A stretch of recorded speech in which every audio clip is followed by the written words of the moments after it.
Bonjour à tous, aujourd'hui je suis avec Fernie Crouvisier et on parle herboristerie.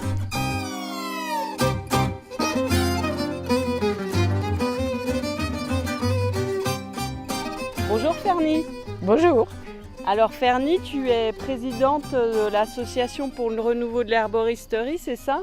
C'est ça, tout à fait. Depuis 20 ans, j'ai pris la suite de la créatrice qui était Marie Storr, qui était botaniste, qui a vu sa chaire de botanique supprimée et qui était étonnée de voir l'engouement des personnes pour la botanique, pour les plantes médicinales.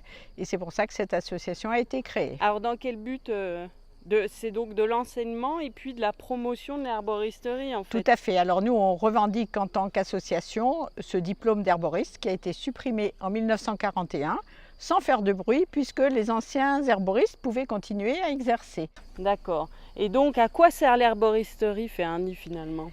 Alors l'herboristerie, c'était une source justement de plantes médicinales. C'est une tradition très ancrée en France. L'objet du tilleul qui est derrière nous. Magnifique tilleul, alors ouais. Là, l'abondance. Bon, c'est un peu tard pour le cueillir maintenant, il est en fruit. Mais moi, j'aurais bien aimé venir le cueillir celui-là, hein, parce que les branches sont basses. Tout à fait, c'est ce qui se passait autrefois. Hein. Chaque famille avait son tilleul, cueillait ses plantes médicinales pour l'année, hein, pour soigner ses petits rhumes, ses maux de gorge, ses indigestions. Donc les herboristes, ils ont toujours existé dans les villages. Leur savoir était reconnu, ils connaissaient la botanique, ils connaissaient les plantes qui se consomment, celles qui ne se consomment pas. Et toute cette tradition s'est évanouie un peu par la suppression du diplôme et ensuite par les gens qui ont été en ville. Hein. Actuellement, il y a 80% de personnes qui vivent en ville. D'accord. Et qui ont envie, maintenant, engouement nouveau, qui ont envie de retrouver ce qu'ils ont connu de leur enfance, les odeurs, l'utilisation, la connaissance simple, hein, même sans les utiliser. D'accord. Donc à la RH, on peut apprendre, hein, c'est des cycles longs de formation en 2 ans. On peut apprendre à reconnaître les plantes au niveau botanique et leurs utilisations. En fait, c'est ça. Et après, il n'y a pas spécialement de débouché professionnel puisque la profession n'existe plus. Mais pour, par exemple, comme moi, un producteur, eh bien, ça nous donne une connaissance approfondie des plantes et pas simplement de les cueillir, mais aussi de savoir les utiliser. Tout à fait. Et c'est pour ça que les personnes sont très curieuses de ces savoirs. Mais sur le marché, maintenant, comme tout le monde peut vendre 148 plantes, donc il y a des gens qui sont absolument sincères et qui connaissent les plantes et d'autres qui profitent de l'opportunité pour faire du commerce et c'est dommage pour les plantes. D'accord, donc quand on fait une formation, bien du coup on acquiert vraiment ce savoir-là.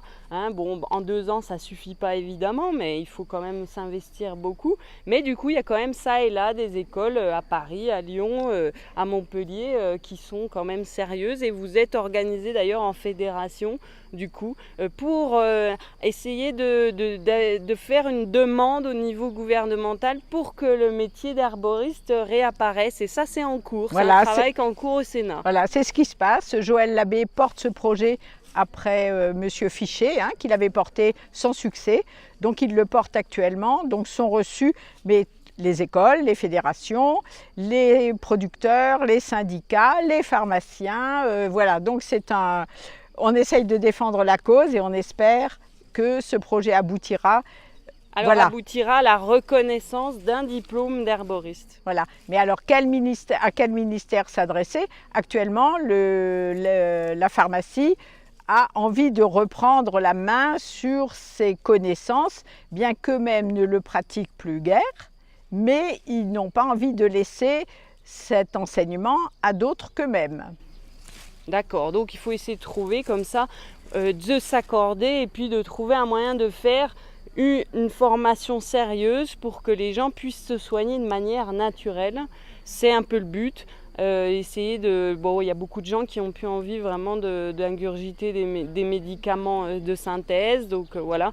Donc arriver à trouver, mais en tant que consommateur, des gens qui sont capables de vous conseiller, c'est un peu l'enjeu. Alors quand on est consommateurs de tisanes ou de plantes ou de soins, on va dire, traditionnels, qu'est-ce qu'on peut faire pour soutenir justement cette demande de loi, finalement, de changement de loi? Qu'est-ce qu'on peut faire à titre personnel? Oui. Alors allez voir déjà son député, son sénateur aussi, et là on vous enverra des liens pour les contacter. Hein. Nous-mêmes on est en contact et certains nous contactent parce qu'ils veulent en savoir plus. Hein. Alors où est-ce qu'on regarde sur Internet pour voir le suivi? À part le site du Sénat où on peut voir les débats en cours. Tout à fait. Sur l'ARH, le site de l'ARH. Oui, c'est ça. Et puis on mettra des liens. Hein.